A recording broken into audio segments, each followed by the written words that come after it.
was gone every week, Sunday to Friday, and we asked ourselves these three questions. And I ask you to ask yourself these three questions, because it was, what is something our community needs that it doesn't have that would raise the moral fiber and make O'Fallon better? And the answer was, let's open up a Christian bookstore. And so we did that 23 years ago, and the bookstore is still going today. So if you ever get to St. Charles County, come by and see us. And we're experts on books and Bibles and gifts and cards and all kinds of other things. But we were only open 2 years when our city government made a dreadful decision to shut down Main Street for a widening project, and it was 12 weeks before the Christmas season.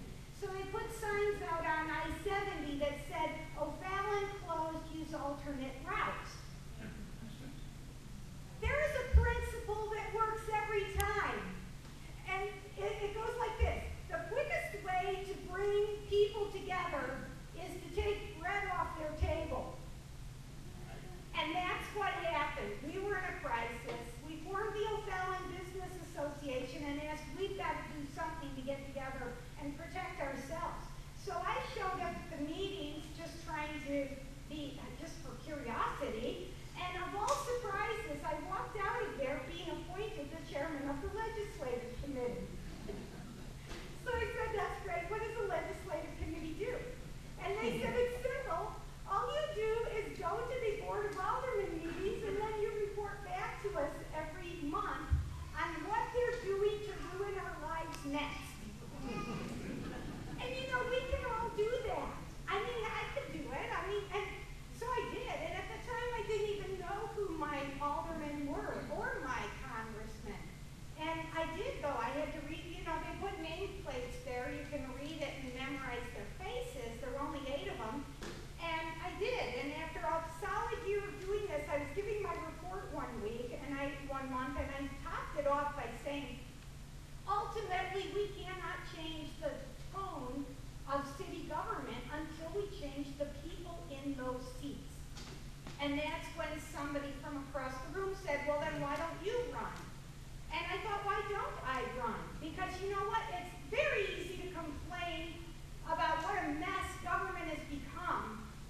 And yet we've got to move past the criticism to finding real solutions, or they're going to mess with us even more. And so I did. I ran for I got elected to 5 terms on my O'Fallon City Council. And I really tried to be as pleasant as I could. And all I did was ask questions. I don't know why that was so irritating. But after being in city government for a while, I realized the real problem was state government. So I got elected to 4 terms in the Missouri State Legislature. And we have term limits in Missouri, so that I served my max, and then I went away. But when I was in state government, I found out the real problem is the federal government. But we can only run for one thing at a time. So here I am tonight running for lieutenant governor, and that's my story. But while I was there, I had some interesting experiences, and one of them I share with you tonight. I won an award for being the most constitutional legislator in the entire state of Missouri.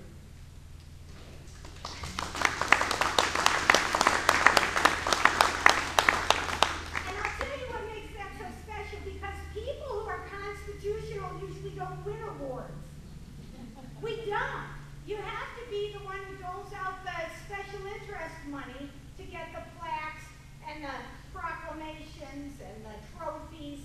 But when you're constitutional, there is no naturally built-in special interest group. And even in the state of Missouri, there's no special interest group representing families or taxpayers. We're on our own, folks. It's a tough, cold, cruel world out there, but we don't have the money and the power to buy these seats like the big boys do. And truly, it should sadden all of us to see that the big money is running the state. I can't tell you how disappointing it was to be part of the new majority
values. They're voting for big government. They're bloating the budget, and they know if they can give you a song and dance, that come November 6th, you'll forgive and forget and let bygones be bygones, and sure enough, we elect more bad people, and then we're surprised when they turn around and beat us up again.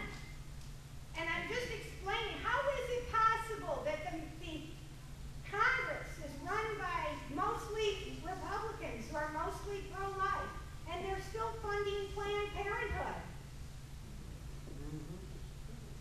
And even in Missouri, there was, I mean, if we lived in a Democrat state, I would understand, and we could all commiserate together and feel like how awful it is that our state government every year is bloating the budget. And this last year, they voted to nose into what kind of prescription drugs we're taking. And last year, they tried to tell us who could be friends on Facebook. And where is it going to end? And that's not the end of it. I'm saying unless we stand up and are brave and draw that line in the sand and say that's enough and no more, I don't believe your lies. And that's how it works, because elections have become very scientific. So whoever has the big money can show up and write a check for $100,000. And I don't think there's probably anybody in the room tonight who's capable of writing a check to me for $100,000. But what's going on is there are other people who are getting those checks. I'm telling you that is not a donation. That is an investment. And they will get their money back out of that. That is how it works. And then with that money, the candidate can do a poll. And it's become very scientific with computers. You can spend the money to call people and ask them, what do you need to hear to vote for candidate A? What do you need to hear to vote against candidate B? And voila, right before the election, you will get a postcard in the mail that says that message. So no wonder we're getting manipulated. That is, it works every time. So I'm asking you to stand with me in proving that it doesn't have to work that time this way. We need somebody who will hold them accountable, and that's what I did when I was in the Missouri House of Representatives. I would write a weekly newsletter, and I still write a weekly newsletter, and I urge you to sign up for it tonight. Give me your email address. You'll learn all kinds of things about state government. And there was one time when 2 years had gone by without the Missouri House voting for, or the Missouri legislature did not pass anything pro-life 2 years in a row. I wrote a newsletter on it. Why? One of the senators called me and said, you're making me look bad.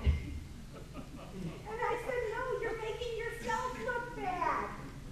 You don't have to vote for that stuff if you don't feel like it's in our best interest. So when I talk about the legal ramifications of what you did, I wasn't elected to make you look good.